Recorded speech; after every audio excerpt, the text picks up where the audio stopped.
हुआ है वहाँ उजाला फैलाया है, जिस धरती पर ये जाएगा इस्लाम का उजाला फैलाता हुआ नजर आएगा। और ऐसा ही हुआ कि हिंदुस्तान की धरती पर हमारा गरीब नवाज आया है और आकर के इस्लाम का जो नूर फैलाया है, आज पूरे हिंदुस्तान का इलाका जगमगा रहा है। तो सरकार गरीब नवाज की रही मिन्नत नजर आ रही है, ये उनका एहसान नजर आ रहा है। मैं कहना चाहूँगा कि रसूल पाक की अता बनकर, पैगंबर का तोहफा बनकर, रसूलुल्लाह सल्लल्लाहु अलैहि वसल्लम का अतिया बनकर हिंदुस्तान की धरती पर हमारा गरीब नवाज आया था। हज़रात 800 साल का ज़माना गुजर गया, सरकार गरीब नवाज को हमारी आंखों से रुकोश हुए, लेकिन 30 करोड़ की तादाद में मुसलमान हिंदुस्तान की धरती पर मौजूद हैं। मैं कहना चाहूँगा कि अल्लाह के रसूल ने करम फरमाया और ये गरीब नवाज दिया तो आज 30 करोड़ हम हैं। अगर मुस्तफ़ा ने और करम फरमाया होता और 2-4 गरीब नवाज और दे दिया होता तो हिंदुस्तान का नक्शा ही बदल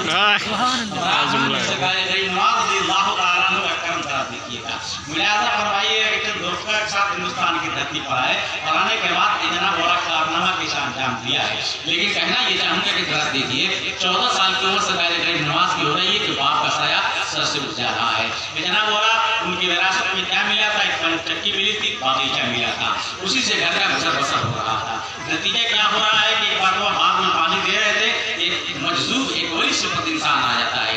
इब्राहिम कंदोजी तारीख उनका नाम बताती है। इतना बोला बागीचा के अंदर गए, आपने फकीर को देखा, एक अल्लाह वाले को देखा, आपने इज्जत से एहतराम से बैठाया और कुछ अंगूर के खूशे तोड़ करके उनकी बारगाह में पेश कर दिया। जनाब बोला उन्होंने खाया और खाने के बाद से पूछा था कि बाबू ये बताओ तेरा नाम क्या है। आपने बताया कि मेरा नाम मोइनुद्दीन हसन चिश्ती है। कहा कि तुम्हारा ही नाम मोइनुद्दीन हसन है? कहा हाँ। उसके बाद से कहा अल्हम्दुलिल्लाह। अपनी गुदरी खोली, झोली खोली और आधी रोटी आपने निकाली और कहा कि ये तोहफा 30 साल से मैं लेकर घूम रहा हूँ, ये अमानत है, आधी रोटी है। हमारे पीर ने आज से 30 साल पहले हमको एक रोटी दिया था, आधी रोटी हमने खाई और कहा इसे रख लेना, मोइनुद्दीन हसन नाम का एक लड़का मिलेगा, ये अमानत उसके हवाले कर देना। आज मैं सुबह दोष हो गया इससे, ये रोटी तुम्हारे हक की है, अपने पीर की अमानत लेकर के मैं घूम रहा हूँ, इसे तुम खा लो। आपने फरमाया कि अभी खा लो, कहा अभी खा लो। आपने चंद लुकमा ही खाया था कि दिल की दुनिया बदल गई थी। अल्लाह वाले की निगाह देख रही थी कि जनाब वाला कहाँ कौन आने वाला है। नतीजा ये हुआ कि जनाब वाला आपने बागीचे को और पंचकी को अल्लाह के रास्ते में वक्फ कर दिया, बेचा और गरीबों में उसका पैसा तकसीम कर दिया और उसके बाद हुसूल इल्म के लिए निकल पड़े हैं। इल्म हासिल किया, निशापुर वगैरह का इलाका, जनाब वाला बगदाद वगैरह का इलाका और कामिलीन की बारगाह में हाजिरी। यहाँ तक की तारीख बताती है कि सैयदना सरकार गौसे आज़म की बारगाह में एक ही कमरे में 57 दिन तक सरकार गरीब नवाज जनाब वाला ज़ियारत फरमाते रहे हैं और वहाँ उनसे हम कलाम होते रहे हैं। और उसके बाद निशापुर वगैरह का इलाका है। हाल ये होता हुआ नजर आया जनाब वाला अपने पीर की बारगाह में जाते हैं, इन्हें उस्मान हारूनी के नाम से जाना जाता है। जब उनके अपने पीर की बारगाह में गए, हाल ये कि आपने अपने करीब बुलाया और अपने पास बैठाया और आपने मुरीद फरमाया और कहा कि 30 साल से मैं तुम्हारा इंतजार कर रहा हूँ, अब तुम आए हो। बिरादरान मिल्लत इस्लामिया। और उसके बाद से आपने औरात वज़ाइफ में लगा दिया। नतीजा ये हुआ कि सरकार गरीब नवाज कहाँ तक पहुँच गए कि सरकार उस्मान हारूनी रज़ियल्लाहु अन्हु ने वजीफा बताया कि 1000 बार कुल हुवल्लाह शरीफ पढ़ करके आओ। आप पढ़ करके आते हैं। आपने फरमाया जमीन देखो कहाँ तक नजर आ रही है? कुछ नहीं, बस जमीन दिखाई दे रही है। आसमान देखो, आसमान देखा, कुछ नजर नहीं आ रहा है, सिर्फ आसमान दिखाई दे रहा है। आपने फरमाया 1000 बार कुल हुवल्लाह शरीफ पढ़ करके आओ। आप आते हैं और आपने अपनी उंगलियों के दरमियान से झांकने के लिए कहा, अब देखो आसमान में कहाँ तक नजर आ रहा है? कहा कि सातों आसमान हमको दिखाई दे रहा है, अर्श आज़म तक नजर आ रहा है। कहा जमीन में देखो, कहा कि तहतुस्सरा तक दिखाई दे रहा है। अब मेरा काम हो गया, अब चलो मक्का हम खुदा के हवाले करें, वहां से चलो मदीना हम मुस्तफ़ा के हवाले करते हैं। हज़रात गिरामी, अब आइए जरा कहना चाहूँगा, ये पीर है और ये मुरीद है। जनाब लम्हों में जनाब तहतुस्सरा भी दिखाया है, आसमान की बुलंदी तक पहुँचा दिया है। पीर हो तो ऐसा हो, लेके चले हैं और खाने काबा पहुँचे हैं। खाने काबा में कहा परवरदिगार यहाँ तक लाना मेरा काम था, अब इसके बाद आगे बढ़ाना तेरा काम है। जनाब वाला परवरदिगार आलम ने कहा कि मैंने कबूल कर लिया। और उसके बाद मदीना गए हैं, मुस्तफ़ा की बारगाह में हाजिरी दी है।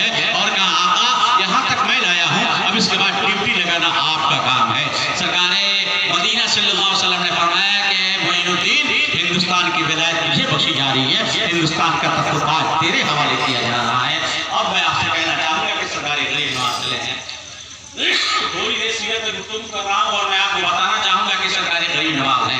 मस्जिद नबवी में 2 साल तक दर्स हदीस भी आपने दिया है। जनाब बोला हाल ये होता है कि हिंदुस्तान की धरती का नक्शा रसूल पाक ने दिखाया था। हिंदुस्तान कुफरिस्तान था। जनाब बोला अल्लाह की इबादत नहीं बल्कि बुतों की पूजा की जा रही थी। ऐसे माहौल में सरकार गरीब नवाज ने हिंदुस्तान की धरती पर कदम रखा है। निगाहों के सामने लाइए कैसा कदम रखा है, क्या क्या यहाँ पे हो रहे थे, जरा वो मंजर मुलाहिजा फरमाइएगा। मैं बताना चाहूंगा कि रसूल पाक सल्लल्लाहु अलैहि वसल्लम ने 23 साल दीन की तबलीग किया था। 13 साल मक्के की धरती पर, 10 साल मदीने की धरती पर।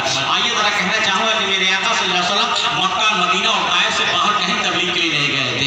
लेकिन जनाब वाला पूरी दुनिया में इस्लाम पाया जाता है, पूरी दुनिया में मुसलमान पाया जाता है, पूरी दुनिया में नबी के दीवाने पाए जाते हैं, पैगंबर के मस्ताने पाए जाते हैं।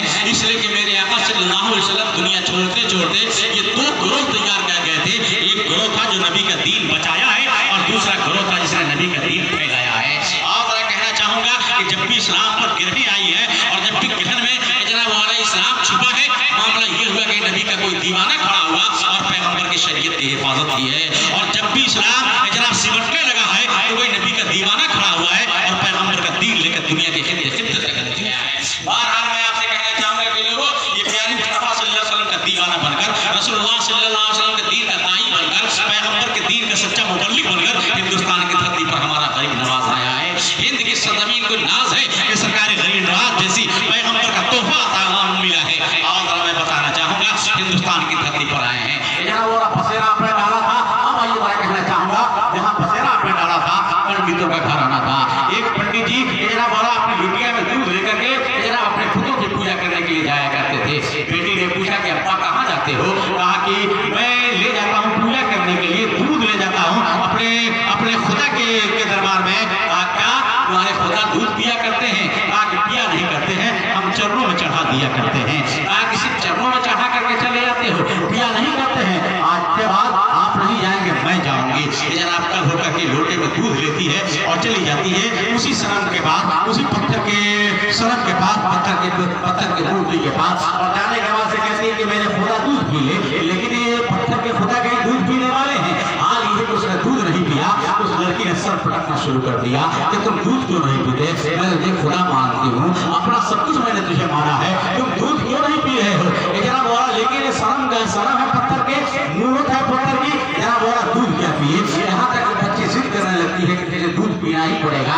लेकिन वो पत्थर की मूर्ति दूध नहीं पीती है, अपना सर पटकने लगती है उसके चरणों में, उसके कदमों में अपने सर को पटकने लगती है, सर फट जाता है और उसके बाद खून के फुहारे निकलते हैं और पूरा कपड़ा खराब होने लगा है। लेकिन हाल ये कि पत्थर की मूर्ति दूध नहीं पी रही है। इतने में सरकार गरीब नवाज का गुजर हो रहा है, उस रास्ते से मेरा गरीब नवाज गुजर रहा है। आपने कहा बच्ची तू कर क्या रही है? आपने खुदा को मैं दूध पिला रही हूँ, लेकिन मेरा खुदा दूध नहीं पी रहा है। क्यों नहीं पी रहा है? कब से मिन्नत तो समाजत कर रही हूँ, लेकिन ये पी नहीं रहा है। सरकार गरीब नवाज से करीब जाते हैं और पत्थर की मूर्ति के कान पकड़ करते हैं। ये बच्ची उस वक्त से जिद कर रही है और तू दूध नहीं पी रहा है, जल्दी तू दूध पी ले। जनाब वाला उसके बाद दूध पिलाया जाता है तो पत्थर की मूर्ति ने दूध पी लिया। जनाब वाला दूध पिला के बच्ची अपने घर लौटी है, खुशी के मारे उछलती हुई चली जा रही है। बाप ने कहा कि खुश है और तेरा कपड़ा खून से लथपथ हो रहा है, लगता है कि तेरे साथ किसी ने ज्यादती की है, तेरे ऊपर जुल्म किया गया है, तुझे मारा गया है या तेरी इज्जतों से खिलवाड़ किया गया है। कहा कि अब्बा सुना देता होश उड़ जाएंगे। कहा क्या बात है? कहा हर रोज आप जाते थे दूध पिलाने के लिए, लेकिन चर्रों में डाल कर आते थे और आज मैंने दूध पिला करके मैं वहां से लौटी हूँ। आज मैंने अपने भगवान को, अपने खुदा को मैंने दूध पिला दिया है। ये कैसे हो सकता है? पत्थर की मूर्त नहीं दूध पीती है, ये हो ही नहीं सकता है। आगे कल चल के देख लेना। जनाब वाला कल होता है कि लड़की फिर दूध लेती है, चली जाती है और जाने के बाद से कहती है कि भगवान है खुदा हमारे, तो दूध पी ले। लेकिन जनाब वाला वो पत्थर की मूर्ति दूध नहीं पीती है। फिर उसने कहा कि दूध पी ले। जनाब बार इशरार किया लेकिन उसे दूध नहीं पिया। तब लड़की ने कहा कि पत्थर की मूर्ति हो, दूध नहीं पियोगे तो मैं उस बाबा को बुलाऊंगा जो कल तुम्हारा कान नहीं पी के तुझे दूध पिलाया था। इतना कहना होता है कि मूर्त जनाब वाला पत्थर की है लेकिन दूध पीना शुरू कर देती है। अब उस बाप ने अपनी बेटी से पूछा कि कौन बाबा आया था जिसने पत्थर के मूर्त से दूध पिलाया है? कहा कि चलो मैं दिखाती हूँ, मैंने सिर्फ चेहरा देखा है, नाम मालूम नहीं, ठिकाना मालूम नहीं। एक रास्ते से गुजर रही अपने बाप को लेकर, उसी रास्ते में सरकार गरीब नवाज मिल जाते हैं। हाँ यही बाबा थे जो कल पत्थर के मूर्त को दूध पिलाया